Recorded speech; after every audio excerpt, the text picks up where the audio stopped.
ఇటీవల కాలంలో కేసీఆర్, భారతీయ జనతా పార్టీ ఇవి రెండు ఇంటర్నల్ ఒప్పందాలు చేసుకున్నాయి. ఈ రెండు మోడీని గట్టెక్కించడం కోసం కేసీఆర్ తనకు తాను ఆగుతైతా ఉన్నాడు అనేటువంటి ఒక చర్చ జరుగుతూ ఉంది ఒక సెక్షన్లో. దీనిపైన మీ సమాధానం? మీకు తెలుసు, నాకు తెలుసు, కేసీఆర్ ఎవడి వాడు కాదు. కేసీఆర్ కేవలం కేసీఆర్కే చెందుతాడు. అందరినీ ఆహుతి చేస్తాడు కానీ తాను ఆహుతి అయ్యే వ్యక్తి కాదు. నెంబర్ 1 పాయింట్ మీరు గుర్తుంచండి. నెంబర్ 2, బీజేపీ కానీ మోడీ కానీ కేసీఆర్ లాంటి వ్యక్తుల మీద ఆధారపడ్డది కాదు, వ్యవస్థ మీద ఆధారపడ్డది. ఇక్కడ 100% నెక్స్ట్ బీజేపీ గవర్నమెంట్ రావాలని కేసీఆర్తో కనీసం టచ్లో కూడా ఉండరు.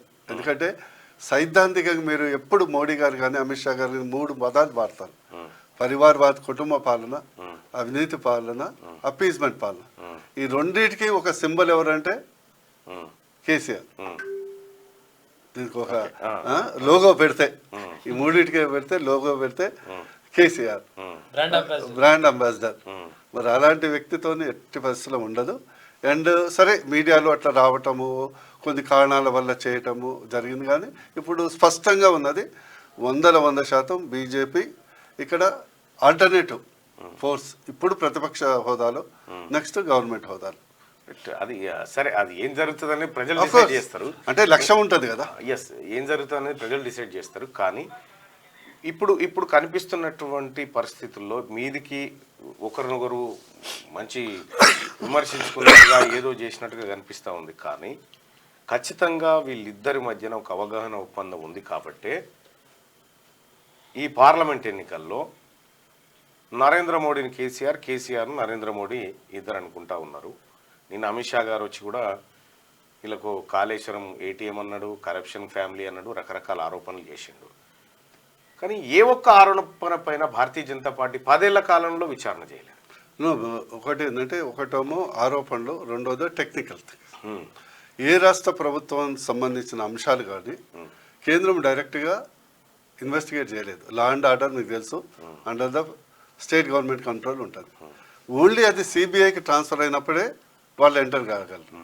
డైరెక్ట్ ఆర్ హైకోర్టు ఎవరన్నా, మీకు తెలుసు గతంలో జగన్ కేసులో కూడా హైకోర్టుకు ఒకళ్ళు వెళ్ళి వాళ్ళు హైకోర్టు డైరెక్ట్ చేసినాకనే సెంట్రల్ గవర్నమెంట్ ఇన్వాల్వ్మెంట్ అయింది. సో ఇది టెక్నికల్ ఇష్యూ, చాలా మందికి తెలియదు. ఇప్పుడు కనిపిస్తుంది అక్కడ కాళేశ్వరం కుంగిపోయింది. అవినీతి అనేది మన అందరికి తెలుసు. ఎంత అనేది ఇప్పుడు మనం రాజకీయంగా మాట్లాడడం వేరు, మాట్లాడొచ్చు. కాకపోతే ఇప్పుడు కేసీఆర్ను చూసి మీరు భయపడతా ఉన్నారు, మిమ్మల్ని చూసి కేసీఆర్ భయపడతా ఉన్నారు. ఎందుకు కాళేశ్వరం మీద అనేక ఆరోపణలు వచ్చినాయి. నిజంగా నరేంద్ర మోడీ ప్రభుత్వం తలుచుకుంటే కేసీఆర్ అనేటువంటి వ్యక్తి చాలా చిన్న వ్యక్తి నిజంగా. ఎందుకంటే గతంలో అనేక రాష్ట్రాల్లో డిస్టర్బెన్స్ క్రియేట్ చేసింది భారతీయ జనతా పార్టీ. కాబట్టి కేసీఆర్ను స్పెషల్ గెస్ట్గా ఎందుకు చూస్తూ ఉంది భారతీయ జనతా? కేసీఆర్ స్పెషల్ గెస్ట్ ఏం లేదు. ఒకటేందో ఇందాకనే చెప్పాను, అందుకొరకే గతంలో మనకు ఆ వెసులుబాటు లేదు. ఇప్పుడు వెసులుబాటు కాంగ్రెస్ ప్రభుత్వం వచ్చినాక ఉంది. వాళ్ళు simple refer to the central agency. Central agency ఎందుకంటే ఇది మల్టీ యాంగిల్, మల్టీ స్టేట్. ఇప్పుడు కాళేశ్వరం ప్రాజెక్ట్ అనేది మహారాష్ట్రతో కూడా సంబంధం ఉంది. సో మల్టీ స్టేట్ కాబట్టి వచ్చినప్పుడు చేయకుంటే అప్పుడు మీరు చెప్పిన ఆరోపణ నిజమైంది. అండ్ మోర్ ఇంపార్టెంట్ ఏంటంటే, 2 గతంలో ఏమైంది, బీజేపీ పోరాడి లాస్ట్కు దాన్ని ఎన్కరేజ్ చేసుకుంది కాంగ్రెస్.